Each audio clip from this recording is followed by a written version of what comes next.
Welcome to Bat Beep Crazy and a comparison, a pretty stark one, to kick us off this week. And speaking of week, let's head to the UK first, where the government, under Keir Starmer, has created the kind of encouraging environment where this is considered even a snowflake's chance in hell of getting across the line, or at the very least getting some traction. Riverway law. Clearly keen on making a name for themselves with this heavily edited video production. Take a look. We are instructed by Hamas. We are today at the Home Office and we are going to hand in an application under Section 4 of the Terrorism Act to have them removed from the list of proscribed organisations. We have the application in here which contains very, very strong legal arguments grounded in national and international law, and we're about to hand it in to Yvette Cooper and ask her to have some courage and make the correct decision.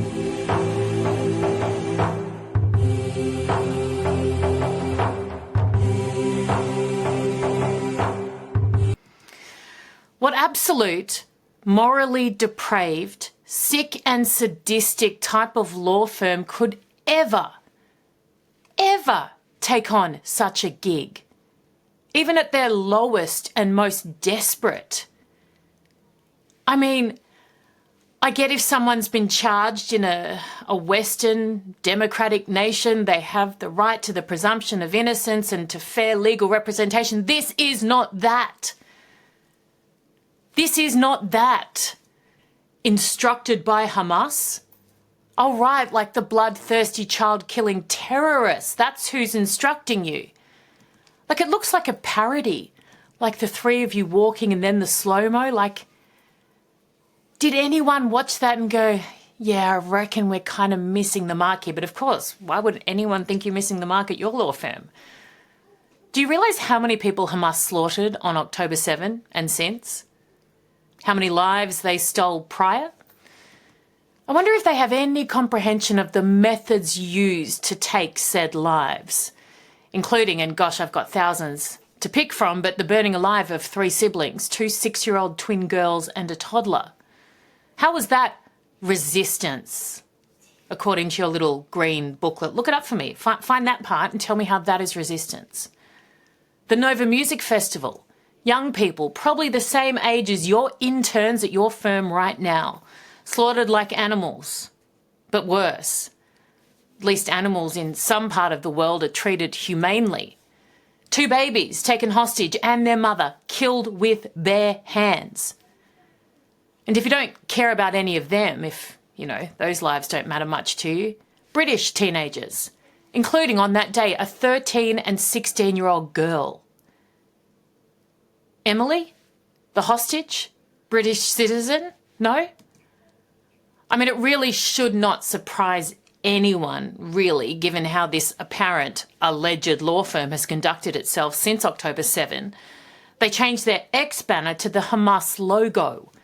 One of their barristers, Frank Magennis, posted on X, "Victory to the Intifada." That is a direct quote. Whilst their newest clients were still on a slaughter spree on October 7.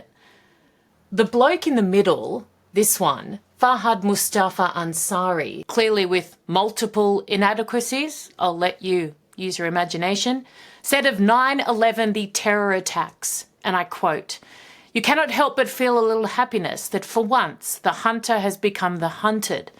It is difficult to suppress the sentiment of justice being done." These people are not sane. They're not normal. In fact, their clear love of terror ideology is now so blatantly obvious for all to see. And now, of course, they'll make a very pretty penny out of it. No doubt the Qataris, Iran, it's all funneling through, no doubt. How noble. And isn't supporting terrorists meant to be illegal? I mean, I know in the UK you can basically chant their name and wave their flag, but God forbid you misgender someone. You'll be arrested and sent to jail. But this, no, completely fine. It should be shut down in the staunchest of ways.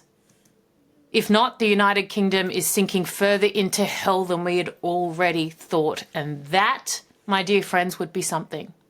Now, I promised you a comparison, didn't I? So at the same time, these scumbags are attempting to become social media sensations with their little green folder and their slow-mo walking shots, in the US, under a Trump administration, the Department of Homeland Security got even tougher on terror lovers trying to make America home. And I quote, "There is no room in the United States for the rest of the world's terrorist sympathizers, and we are under no obligation to admit them or let them stay here. Anyone who thinks that they can come to America and hide behind the First Amendment to advocate for anti-Semitic violence and terrorism, think again. You are not welcome here." End quote. I mean, I'll preface it by saying how sad the state of the world that this is considered special and a strong response.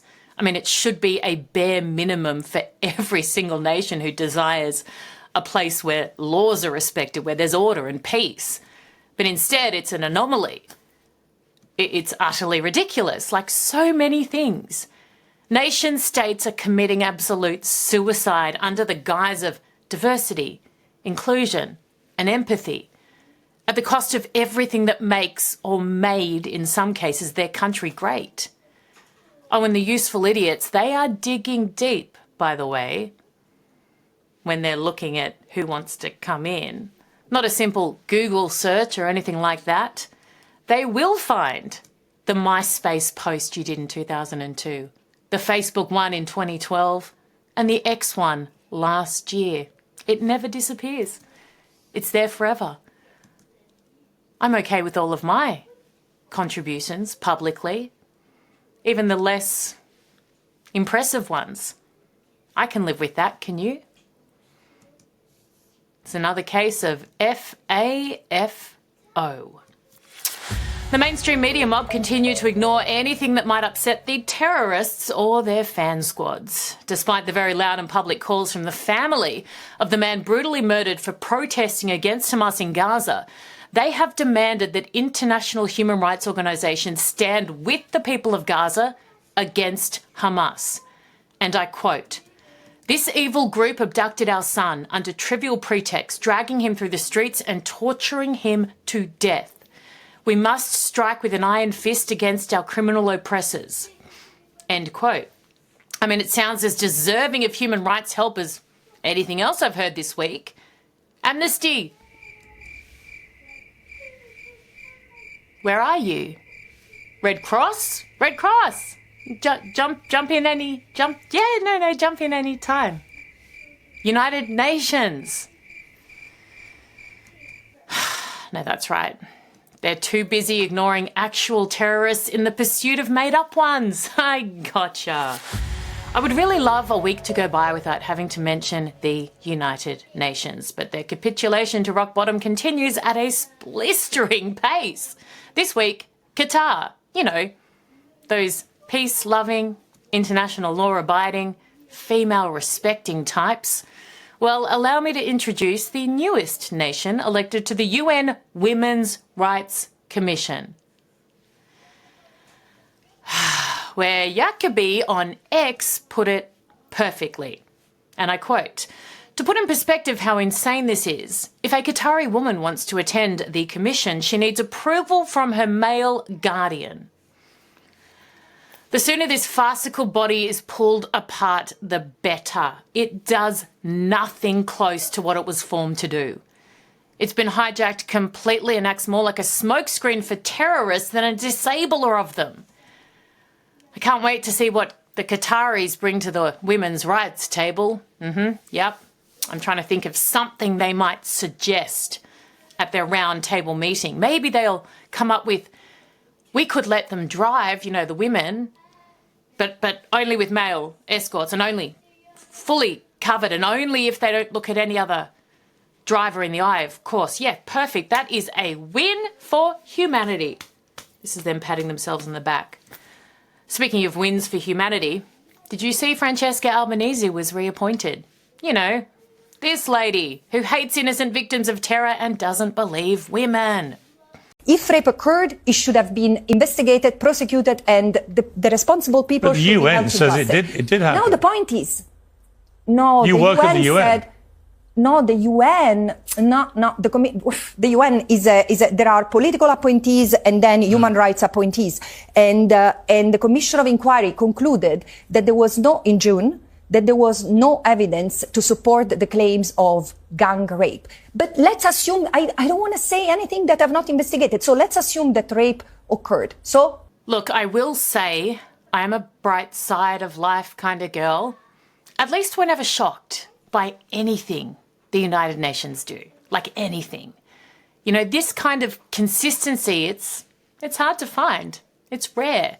They are, at the very least, entirely predictable in their moral failings. So too are most of the women who rally behind the pro-Hamas movement, who wouldn't last a second in any of the countries who also embrace that particular ideology. Shout out to Nio Berg on X for reminding me of this special branch, the Fatties for Palestine crew. Hello. Are you fat? Are you pro-Palestine? Boy, do I have a shirt for you. Hey, look what I just got. Isn't it beautiful? So I got it from, that's a good question. Hold on, let me look it up. The actual username got cut off. Thanks, TikTok. But on Instagram, you can find it at Fatties for Palestine. What a concept. So these are available in an extra large to a 6X. 100% of proceeds are going to the Middle East Children's Alliance, which is actively trying to get aid into Gaza. So basically, you know, it's just fat folks showing their solidarity because oppression recognizes oppression and all oppression is interconnected. My only complaint is I wish it came in other colors than white because I already got a coffee stain on mine. But you know what? It's okay. The money went to where it was supposed to go to. Free Palestine. Go get one. Well, turns out this mass movement, no pun intended, has completely disappeared. Nio observes the Fatties for Palestine movement just vanished. Did they all lose weight? I went to investigate and she's right. They haven't been active for ages. Now, if it was the case that they may have all lost weight, which is great, we want people to be healthy and embrace all the good things in life, but with moderation, etc., etc. I thought maybe they've rebranded to Skinnies for Palestine. I searched, no such group exists. And then I even tried, just in case they were kind of halfway there, Pleasantly Plumps for Palestine. Nothing either. I mean, I can't imagine that they jumped on a bandwagon way too quickly, fell for propaganda, then maybe realised they were actually supporting terrorists and hurting innocents. No, I didn't think so either. Either way, let's hope the gays for Gaza follow suit. Speaking of, I wonder how many were involved in this week's protests in New York. In fact, protests is too kind a word. These were riots that should have been shut down immediately. They disrupted everyday Americans just trying to work and live. They threatened and intimidated and shut down a major transport hub.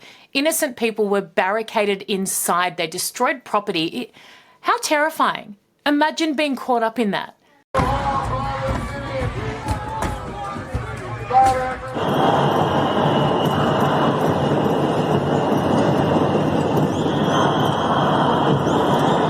Police, where were you?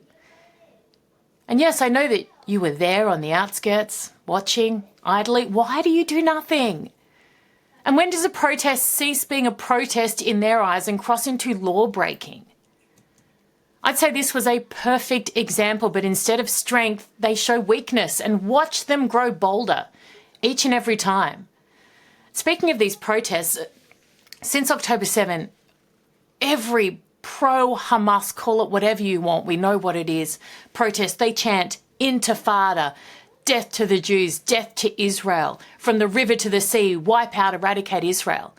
That's what they chant. It's all about killing and death and the eradication of other people. When the Israelis and the Jews get together, since October 7, what have they done? What have they chanted? Bring them home. You talk about comparisons at the top of the show. That's a fairly stark comparison too. Just compare the vast majority of protest from both sides. One wants their people back safe. That's it. The others, they want to kill everyone. How is anyone confused as to who is on the right side and who is on the wrong side? Beats me. MSNBC's Glaude is clearly missing the chaos of the Biden-Harris administration, attacking Trump supporters as racist. Have a listen.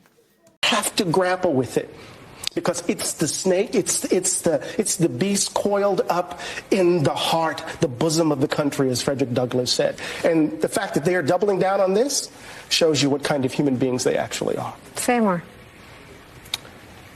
We chose a felon who is more interested in loyalty, who's more interested in retribution, who's more interested in grift than in democracy. And we chose a felon because we didn't want to elect a black woman. So to read that, to actually explicate that, is to say we would rather destroy the republic than for that to have happened. And until we grapple with it, there's no amount of protesting I could do. There's no amount of resistance that could come into play to actually force 78 million people to grapple with what motivated them to put themselves in this position. When will they learn? Seriously, he says the only reason anyone voted for Donald Trump is because they didn't want to elect, and I quote, a black woman. That is so condescending, and how utterly, appallingly offensive to the 78 million Americans who chose Trump. Now, plenty of them, I assume the majority, would be very much locked-in MAGA supporters, right? But a fair few probably also determined, having voted for the Democrats prior, after the shit show of the past 4 years, that a continuation of it, let alone an even worse administration under Harris, was a terrifying prospect. You don't need to dig deep to look for reasons not to have voted for Kamala. And it ain't got anything to do with her skin colour. Have a look. I do believe that we should have rightly believed, but we certainly believe that certain issues are just settled. Certain issues are just settled. Clearly we're not. No, that's right. And that's why I do believe that we are living, sadly, in real unsettled times. And talking about the significance of the passage of time, right? The significance of the passage of time. So when you think about it, there is great significance to the passage of time in terms of what we need to do to lay these wires, what we need to do to create these jobs. I think it's very important, as you have heard from so many incredible leaders, for us at every moment in time, and certainly this one, to see the moment in time in which we exist and are present. So not wanting Kamala doesn't make you a racist.